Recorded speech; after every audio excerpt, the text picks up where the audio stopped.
حمدا والصلاة والسلام نحو میر درس نمبر 14۔ پچھلے درس میں ہم نے پڑھا تھا افعال عاملہ کا بیان اور اس میں سے ہم فعل معروف کا بیان پڑھ چکے تھے۔ آج ہم فعل مجہول کا بیان اور پچھلی بات سے متعلق کچھ باتیں پڑھیں گے۔ بداں کے فاعل بر دو قسم است، جان توں کے فاعل دو قسم پر ہے۔ مظہر چون ضرب زیدن و مضمر اور مضمر جیسے ضربت۔ یہ عبارت لکھنے میں انہوں نے تھوڑا سا اختصار سے کام لیا ہے۔ مظہر کیا ہوتا ہے؟ وہ اسم جو صراحتاً کسی ذات پر دلالت کرے، صراحتاً کسی ذات پر دلالت کرے۔ جیسے یہی مثال دیکھ لیں، ضرب زیدن، ضرب فعل، زیدن فاعل، فعل فاعل مل کر جملہ۔ اب یہاں زیدن فاعل یہ مظہر ہے، زیدن صراحتاً ایک ذات پر دلالت کر رہا ہے، بیچ میں کوئی واسطہ وسیلہ نہیں ہے۔ فعل کی دوسری قسم مضمر۔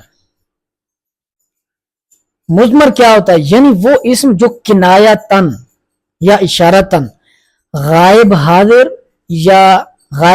حاضر یا متکلم پر دلالت کرے، یعنی پہلے وہ متکلم یا غائب یا حاضر پر دلالت کرے گا، اس کے بعد پھر اس ضمیر سے آگے مراد کوئی ذات ہوگی، یا ذات یا وہ انسان ہوگا یا غیر انسان ہوگا، جو بھی ہوگا۔ لیکن کیا کہ مضمر میں دلالت جو ہوتی ہے وہ غائب، مخاطب یا حاضر پر ہوتی ہے، اور مظہر میں براہ راست صراحتاً اس ذات پر دلالت ہوتی ہے۔ یہ دو قسمیں ہو گئیں فاعل کی۔ آگے مضمر کی پھر دو قسمیں ہیں، مضمر بارز اور مضمر مستتر۔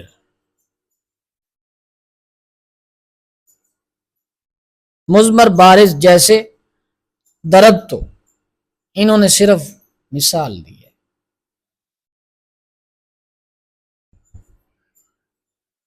بارز اس میں تو ضمیر بارز فاعل ہے، تو ضمیر بارز فاعل ہے۔ بارز ضمیر بارز وہ جو لفظوں میں مذکور ہو، وہ ضمیر جو لفظوں میں مذکور ہو، اس کو ضمیر بارز کہتے ہیں۔ اور مستتر پوشیدہ، جیسے زید ضربہ، یا صرف آپ ضربہ کی مثال دیکھ لیں، صرف ضربہ کی مثال دیکھ لیں تو اس میں ضربہ میں ہوا ضمیر جو لفظوں میں مذکور نہیں ہے وہ مستتر ہے۔ سمجھ آئی بات کی؟ ہوا ضمیر جو لفظوں میں مذکور نہیں ہے مستتر ہے، یعنی وہ چھپی ہوئی ہے۔ اب آ گیا اگلا جو مسئلہ ہے، ادھر سے آپ کو ایک فائدہ سمجھا رہے ہیں۔ یہ فاعل کی تقسیم جو انہوں نے کرنی تھی مختصراً کر دی، اس کے بعد جو فائدہ ہمیں سمجھانا چاہتے ہیں وہ کیا ہے؟ وہ فعل کے مؤنث لانے یا نہ لانے کا مسئلہ ہے۔ تو کہتے ہیں جان توں بداں کے چوں فاعل مؤنث حقیقی باشد یا ضمیر مؤنث علامت تانیث در فعل لازم باشد۔ کہتے ہیں جان توں کہ فاعل اگر مؤنث حقیقی ہو، جیسے ہندن، یا ضمیر مؤنث ہو جیسے ہندن قامت، قامت ہندن، تو علامت تانیث فعل میں لانا لازم ہوگا، لازمی ہوگا، جیسے قامت ہندن۔ اب یہاں اس جملہ میں ہندن فاعل جو مؤنث حقیقی ہے، مؤنث حقیقی کی تعریف آپ نے کیا پڑھی تھی؟ اس کے مقابلے میں حیوان مذکر ہو، اور کا ہندن کا مت میں ہیا ضمیر فاعل ہے جو لوٹ رہی ہے ہندن کی طرف، تو لہذا ان دونوں صورتوں میں فعل کو ہم نے مؤنث لایا۔ دوسری صورت بتا رہے ہیں، اگر فاعل مظہر مؤنث غیر حقیقی ہو یا پھر مظہر جمع تکسیر ہو تو دونوں صورتیں جائز ہیں، فعل کو مذکر لانا بھی جائز ہے، فعل کو مؤنث لانا بھی جائز ہے، جیسے طلع الشمس یا طلعت الشمس، قال الرجال قالت الرجال، قال الرجال قالت الرجال، یہ جمع یہ مظہر غیر جمع مکسر کی مثال ہے، اور طلع الشمس طلعت الشمس یہ مظہر مؤنث غیر حقیقی کی مثال ہے۔ توجہ ہے آپ کی؟ تو ہم نے فعل کے مذکر لانے یا مؤنث لانے کا معاملہ پڑھا۔ پہلے ہم نے فاعل کی تقسیم کی، فاعل مظہر ہوتا ہے یا مضمر ہوتا ہے، مضمر ہوتا ہے تو پھر اس کی دو قسمیں ہو سکتی ہیں، وہ بارز ہوگا یا مستتر ہوگا۔ پھر ہم نے فعل کے مذکر یا مؤنث لانے کا مسئلہ پڑھا، اس میں ہم نے کیا پڑھا کہ اگر فاعل جو ہے مؤنث غیر حقیقی ہوگا یا ضمیر مؤنث ہوگا تو علامت تانیث فعل میں لانا لازم ہوگا، یعنی فعل کو مؤنث لانا لازم ہوگا، اور اگر فاعل مظہر مؤنث غیر حقیقی ہو یا مظہر جمع مکسر ہو تو دونوں صورتیں جائیں۔ اس کے بعد آپ توجہ کیجیے،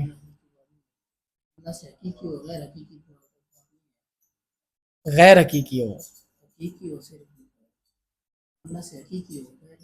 در مظہر مؤنث غیر حقیقی و در مظہر جمع مکسر، ان دونوں صورتوں میں دونوں صورتیں جائز ہیں، یعنی فعل کو مذکر لانا بھی جائز ہے اور فعل کو مؤنث لانا بھی جائز ہے۔ اگلی فصل پڑھنے سے پہلے ایک چیز سابقہ اسباق میں سے اس کی میں توضیح کر دوں، وضاحت کر دوں، مفاعیل کی پہچان، کہ مفاعیل کی پہچان کیا ہوتی ہے۔ وہ پھر علماء نے کچھ سوال پیش کیے ہیں طلباء کو سمجھانے کے لیے اردو میں، کہ جن کی بنا پر وہ مفاعیل کی پہچان کر سکتے ہیں۔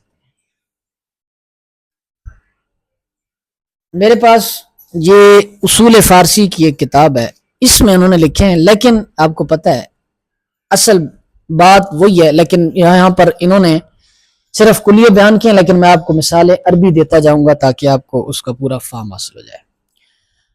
اگر آپ نے مفعول بھی کو پہچاننا ہے اور مفعول بھی انسان ہے تو آپ نے کس سے یا کس کو کے ساتھ سوال کرنا ہے، جیسے ضربت زیدن، اب سائل سوال کرے گا کس کو مارا یا کسے مارا، تو آپ نے کہنا ہے زیدن، تو یہی مفعول بھی ہوگا۔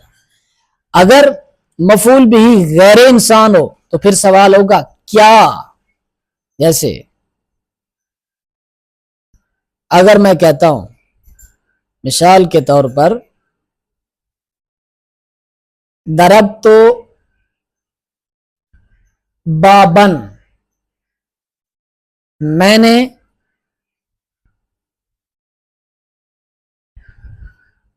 دروازے کو مارا،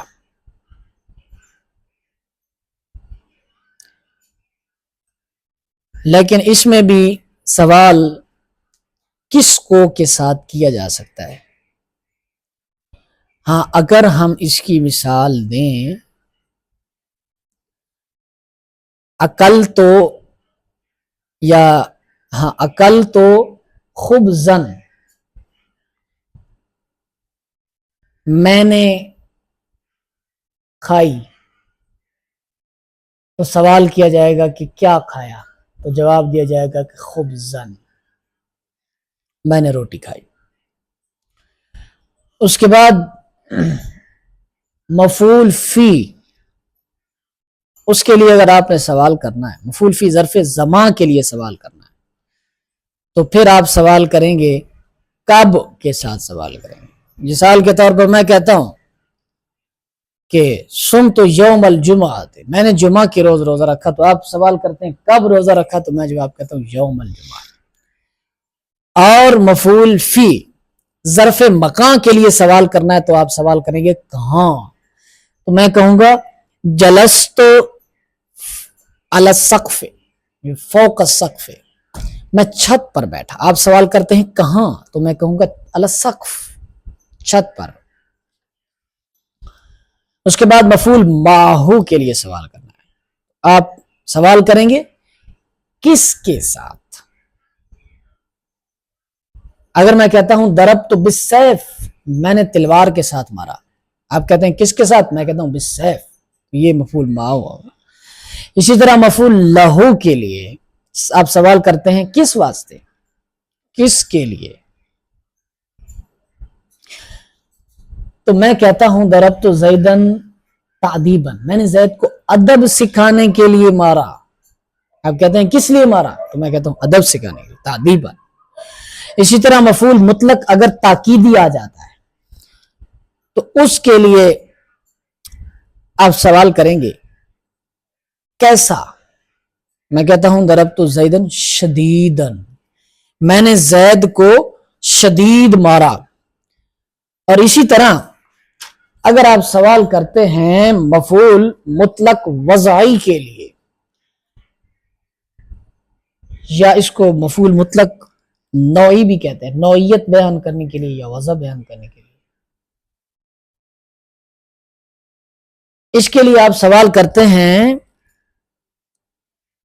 کس کی طرح، کس کی طرح، تو میں کہتا ہوں جلست جلست المعلم، میں معلم کے بیٹھنے کی طرح بیٹھا، جیسے استاد بیٹھا تھا میں ویسی طرح اس طرح بیٹھا۔ اسی طرح اگر آپ نے مفعول مطلق کے لیے سوال کرنا ہے، مفعول مطلق عددی کے لیے سوال کرنا ہے، تو آپ سوال کریں گے کتنے بار، تو میں جواب دوں گا مثال کے طور پر ضربت الخادم ضربتن، میں نے خادم کو ایک دفعہ مارا، یہ ضربتن پر جو تنوین ہے یہ وحدت کی ہے، یہ وحدت پر دلالت کر رہی ہے، ایک دفعہ مارا۔ تو یہ تھے سوال جن کی بنا پر آپ مفاعیل خمسہ کو بما اقسام پہچان سکتے ہیں، یعنی مطلق کی تینوں اقسام بھی اس میں آ گئیں، اور مفعول فی کی دونوں اقسام اور مفعول بہ کی دو صورتیں آ گئیں۔ اس کے بعد ہم چلتے ہیں اپنی کتاب کی طرف۔ یہ ایک جملہ معترضہ تھا جو میں نے آپ کو فائدتاً بیان کر دیا۔ قسم دوم افعال عاملہ کی دوسری قسم کون سی ہے؟ فعل مجہول، بدان کے فعل مجہول بجائے فاعل مفعول بہ را برفع کنت، جان توں کہ فعل مجہول فاعل کی جگہ مفعول بہ کو رفع کرتا ہے، و باقی را بنصب، اور باقی جو چیزیں بچ جاتی ہیں ان کو نصب کرتا ہے۔ جیسے دورے با، ایک ہی مثال دی انہوں نے سب کی، ضرب زید یوم الجمعۃ امام الامیر ضربا شدیدا فی دارہ تعذیبا والخشبۃ۔ اس میں آپ جانتے ہیں ضرب فعل ہے، چونکہ یہ فعل مجہول ہے تو ہم نے اس کا فاعل نہیں تلاش کرنا بلکہ ہم نے اس کا نائب فاعل تلاش کرنا ہے۔ یہ ترکیب پڑھنے سے پہلے آپ اگلا جملہ پڑھ لیں۔ فعل مجہول کو فعل معلم یسمى فاعلہ بھی کہتے ہیں، یعنی وہ فعل جس کا فاعل موسوم نہ ہو، توجہ کیجئے، فاعل موسوم نہ ہو،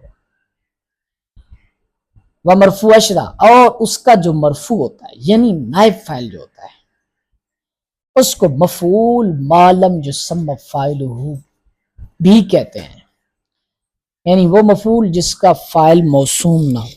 اب آ جائیں پچھلے جملے پر، تو پچھلا جملہ جو ہے جناب من دوربا آپ جانتے ہیں نائب فاعل ہے۔ اب نائب فاعل ہے تو نائب فاعل کے لیے ظاہر ہے ہم نے فاعل نہیں بلکہ دوربا مجہول فعل مجہول ہے تو ہم نے اس کے لیے فاعل نہیں بلکہ نائب فاعل یا مفعول معلم یسمى فاعلہ تلاش کرنا ہے۔ تو زیدن اس کے لیے نائب فاعل ہے، اسی بنا پر اس کو مرفوع لائے۔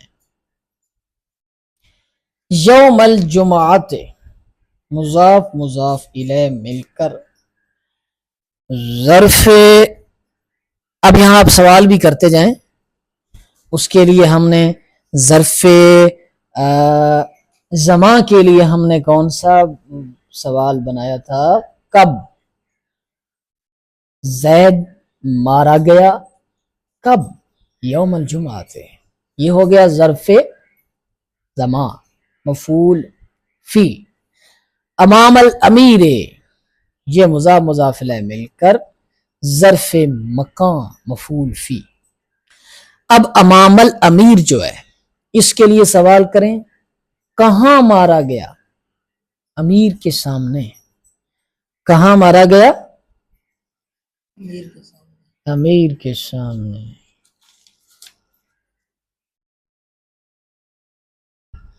اس کے بعد دربن شدیدن، دربن موصوف، شدیدن صفت مشبہ، اس میں ہوا ضمیر فاعل، ہوا ضمیر فاعل اپنے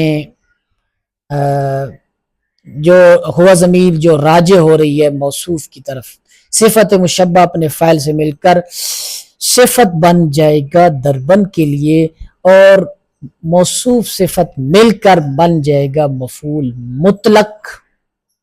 اب سوال کریں کیسا مارا؟ کیسا؟ کس طرح؟ تو ہم کہیں گے کیسا؟ شدیدن۔ یہ سوال کس کے لیے ہم نے کیا تھا؟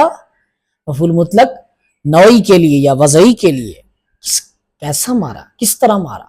ضربن شدیدن۔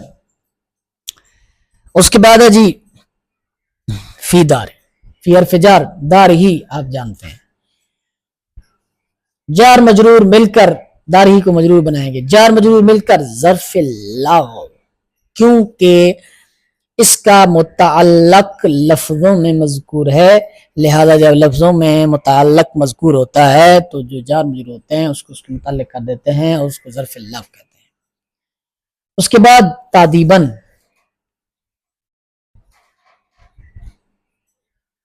ادب سکھانے کے لیے، اس میں آپ سوال کریں کس لیے مارا؟ کیوں مارا بھائی؟ ادب سکھانے کے لیے مارا تو یہ جواب ملے گا، لہذا یہ مفعول لہو ہے۔ واو یہاں جیسا کہ آپ نے پڑھا تھا یہ واو مع کے معنی میں آئی ہے، مع کے معنی، بمعنی مع، والخشبۃ لکڑی سے۔ یہاں پر یہ مفعول ماہو بنے گا۔ آپ نے سوال ماہو کے لیے کیا کیا تھا؟ کس کے ساتھ؟ جواب ہوگا والخشبۃ، لکڑی کے ساتھ۔ آپ دیکھیں جتنے مفاعیل ہیں یہاں پر وہ تمام کے تمام منصوب لائے، تمام مفاعیل منصوب لائے۔ رہا زیدن کا مسئلہ تو زیدن یہاں مفعول نہیں ہے، زیدن یہاں نائب فاعل بن رہا ہے، یا وہ مفعول بن رہا ہے جس کا فاعل موسوم نہیں ہے، یعنی مفعول معلم جو سما فاعلو ہے۔ تو یہاں پر جو انہوں نے بات کی اس باس میں ہم نے کیا پڑھا؟ اس باس میں ہم نے ایک بات یہ پڑھی کہ فعل مجہول بھی عامل ہوتا ہے اور وہ کیا کرتا ہے۔ دوسری بات ہم نے یہ پڑھی کہ وہ فاعل کی جگہ مفعول بہی کو رفع کرتا ہے، اور اسی مفعول بہی کو معلم یسمى فاعلہ بھی کہتے ہیں۔ اور باقی تمام چیزوں کو یہ منسوب کرتا ہے، یعنی باقی تمام مفاعل کو منسوب کرتا ہے۔